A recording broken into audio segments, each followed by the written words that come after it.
wateliwa, wakibusiwa na watu, wakiigotana mkwatepa, asume atawakalifasi,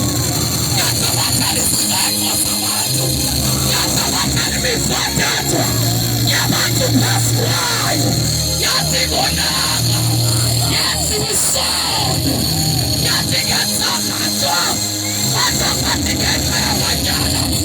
abatu,